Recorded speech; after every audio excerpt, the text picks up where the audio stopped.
జై శ్రీరామ్. అందరికీ నమస్కారం. వెల్కమ్ టు న్యూస్ అఖండ. నేను మీ కస్తూరి శ్రీధర్. మిత్రులారా, బోయింగు, ఎయిర్ బస్సు ఈ రెండు కూడా ప్రపంచంలోనే అతిపెద్ద విమానాల తయారీ సంస్థలు అన్నమాట. నిజం చెప్పాలంటే ఈ బోయింగు అలాగే ఎయిర్ బస్ సంస్థలే ప్రపంచ విమానయాన రంగంలో 90% వాటానైతే కలిగి ఉన్నాయి. అంటే ప్రపంచంలో ఉన్నటువంటి 200 దేశాలలో ఏవో గుప్పిడి దేశాలు తప్పించి మిగతావన్నీ కూడా ఈ బోయింగో లేదా ఎయిర్ బస్ విమానాలనే కొనుగోలు చేస్తూ ఉంటాయన్నమాట. ఇప్పుడు నేను చెప్తాను వచ్చేసి ఈ పౌర విమానాలు అలాగే కార్గో విమానాల గురించి అన్నమాట. దీంతో ఈ రెండు విమానాల తయారీ సంస్థలు కూడబలుకొని విమానాల రేట్లను విపరీతంగా పెంచేసినాయి. పైగా ఆర్డర్లు ఇచ్చేటప్పుడు సగం డబ్బు ముందే చెల్లించాలని చెప్పేసి కొత్త రూల్స్ అన్ని పెడుతున్నాయి. అలాగే సంవత్సరానికి ఈ నిర్మాణ ఖర్చులు అలాగే లేబర్ ఖర్చులకు సంబంధించినటువంటి లెక్కలను కూడా ఆర్డర్లు ఇచ్చినటువంటి సంస్థల మీదకే తోసేస్తున్నాయి. మొత్తం మీద అయితే విమానాల తయారీ రంగంలో మోనోపాల్ అయితే నడుస్తుందన్నమాట. ఈ రెండు సంస్థలు తప్పించి ఇక వేరే దిక్కు అయితే లేకుండా పోయింది. ఇక మన దేశం విషయానికి వద్దాం. ఈ మధ్యనే మన దేశీయ విమానయాన సంస్థలు పెద్ద సంఖ్యలో విమానాల కోసం ఈ బోయింగ్ అలాగే ఎయిర్ బస్లకు ఆర్డర్లు అయితే ఇచ్చినాయి. నాకు తెలిసి 450 పౌర విమానాల కోసం భారత్ అయితే ఆర్డర్లు ఇచ్చిందనమాట. అయితే వాటి తయారీ విషయంలో అలాగే డెలివరీ విషయంలో ఈ రెండు విమాన తయారీ సంస్థలు కూడా తీవ్రమైనటువంటి జాప్యం అయితే చేస్తున్నాయి. మామూలు కూడా కాదు. ఎందుకంటే డిమాండ్ అట్లుండాది. ఎందుకు చేయరు? ఆ మాత్రం మతం ఉంటుంది కదా. పైగా ముందు కుదుర్చుకున్నటువంటి డీల్కు అదనంగా ప్రతి సంవత్సరం కూడా 10% అదనంగా డబ్బులు అయితే వసూలు చేస్తున్నాయి. అంటే ఏ విధంగా చూసినా మనకైతే బొక్కే. ఇదంతా కూడా ఇట్టుంటే మరొక పక్కన మన దేశంలో విమాన ప్రయాణికుల సంఖ్య విపరీతంగా పెరుగుతూ వస్తుంది.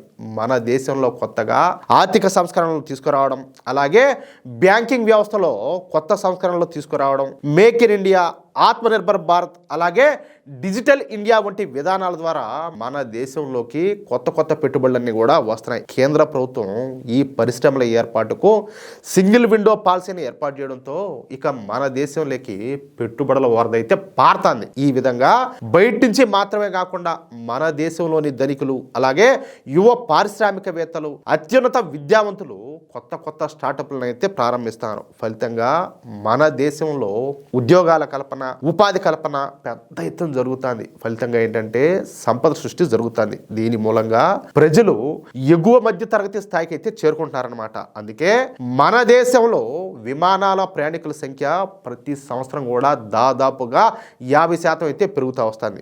వచ్చే 10 సంవత్సరాలకు మన దేశంలో తిరగడానికి కావలసినటువంటి డొమెస్టిక్ విమానాలే 1500 వరకు అవసరం అవుతాయన్నమాట. ఆ రేంజ్ లో ఉంటుంది. ఇక అంతర్జాతీయ విమానాల సంఖ్య అయితే 1000 వరకు ఉంటుంది అనమాట. దీంతో ఇప్పుడు మన మోడీ ప్రభుత్వం ముందుగా ఈ డొమెస్టిక్ విమానాల మీద అయితే దృష్టి పెట్టింది. అందుకే ఇప్పుడు మన భారతదేశం ఈ డొమెస్టిక్ విమానాలను స్వదేశీయంగా మేక్ ఇన్ ఇండియాలో తయారు చేయాలని చెప్పేసి అతి పెద్ద సంచలన నిర్ణయం అయితే తీసుకునింది. అట్లా ఉండాలా? చూడండి, ఆ కసి ఆ ఫైర్ చూడండి. ఇందుకోసం రష్యాతో చేతులు కలిపింది. ఎందుకంటే రష్యా మన మిత్ర దేశం, మనకు నమ్మదగినటువంటి దేశం అనమాట. ఈ క్రమంలో S-100 అలాగే Tu-214 వంటి అత్యాధునికమైనటువంటి రష్యన్ విమానాలను పూర్తిగా భారత్లో తయారు చేసేందుకు మోడీ ప్రభుత్వం రష్యాతో అయితే ఒప్పందం కుదుర్చుకునింది. అంటే ఈ S-100 అలాగే Tu-214 ఇకపైన మన భారత్ గడ్డపైనే తయారు కాబోతున్నాయి అనమాట. రష్యా వెలుపల ఇలాంటి భారీ తయారీ యూనిట్ ని ఏర్పాటు చేయడం ఆ దేశానికి ఇదే తొలిసారి కావడం విశేషం అనమాట. ఇందుకు రష్యా కూడా వెంటనే అంగీకరించింది. ఎందుకంటే ఈ విమానాలను రష్యాలో తయారు చేయడం కష్టసాధ్యమైనటువంటి పని అనమాట. ఎందుకంటే ప్రస్తుతం ఈ రష్యా పైన అమెరికా అలాగే యూరప్ దేశాలు 11,000కు పైగా ఆంక్షలను అయితే పెట్టినాయి. దీంతో రష్యా అభివృద్ధి చేసినటువంటి అత్యాధునికమైనటువంటి S-100 అలాగే Tu-214 పౌర విమానాలను కంప్లీట్గా మన భారతదేశంలోనే తయారు చేయడానికి రష్యా కూడా వెంటనే ఒప్పేసుకునేది. ప్రస్తుతం ప్రపంచవ్యాప్తంగా విమానాలకు ఉన్నటువంటి విపరీతమైనటువంటి డిమాండ్ దృష్ట్యా కొత్త విమానాల డెలివరీకి ఏళ్ల తరబడి సాయం అయితే పడుతుంది. ఇలాంటి సమయంలో రష్యా తన పౌర విమానాలను భారత్కి అయితే ఆఫర్ చేస్తుందన్నమాట. 1500 కిలోమీటర్ల లోపు ప్రాంతీయ కనెక్టివిటీ కోసం సుఖోయ్ సూపర్ జెట్ 100 అలాగే ఇల్యూషన్ 114లను తీసుకొస్తుందన్నమాట. అయితే ఇవి చిన్న రన్వేల పైన కూడా సులభంగా ల్యాండ్ కాగలుగుతాయి. అలాగే 3000 కిలోమీటర్ల వరకు వెళ్ళేటటువంటి మధ్యస్థ శ్రేణి కోసం అత్యాధునికమైనటువంటి ఫీచర్లతో కూడినటువంటి MS-21ను అందుబాటులోకి తీసుకురానున్నారనమాట. మన దేశంలో మీరు ఒకసారి ఆలోచించండి, ఏ మూల నుంచి ఏ మూలకు పోయినా 3000 కిలోమీటర్ల లోపే ఉంటుంది, అంతే కదా. అంటే మన దేశంలో డొమెస్టిక్ ఫ్లైట్స్ కోసం ఈ రష్యాకు చెందినటువంటి సుఖోయ్ సూపర్ జెట్ 100, అలాగే ఇల్యూషన్ 114, అలాగే MS-21 విమానాలను మనం చక్కగా ఉపయోగించుకోవచ్చు.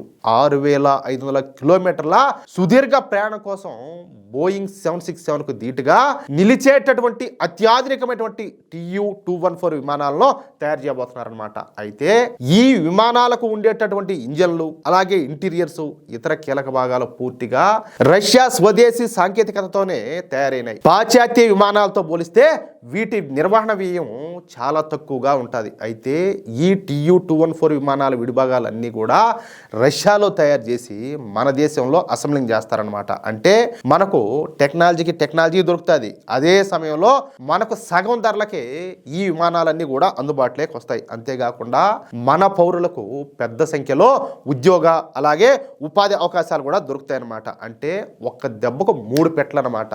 మిత్రులారా, చూశారు కదా, ఇప్పటి వరకు ఆకాశంలో బోయింగ్, అలాగే ఎయిర్ బస్లదే రాజ్యం. కానీ త్వరలోనే మన భారత గడ్డ పైన తయారయ్యేటటువంటి విమానాలు గాల్లోకి ఎగరబోతున్నాయి. ఇది నిజంగా ప్రతి భారతీయుడు కూడా గర్వించాల్సినటువంటి విషయం అన్నమాట. మరి రష్యాతో కలిసి భారత్ వేస్తున్నటువంటి ఈ ముందడుగు పైన మీ అభిప్రాయం ఏంటో కింద కామెంట్స్లో తెలియజేయండి. వీడియో నచ్చితే లైక్ చేయండి, మీ మిత్రులందరికీ కూడా తప్పనిసరిగా షేర్ చేయండి. ఇలాంటి మరెన్నో ఇంట్రెస్టింగ్ అప్డేట్స్ కోసం మన న్యూస్ అఖండ ఛానల్ని సబ్స్క్రైబ్ చేసుకోకపోతే ఇప్పుడే సబ్స్క్రైబ్ చేసుకోండి ప్లీజ్.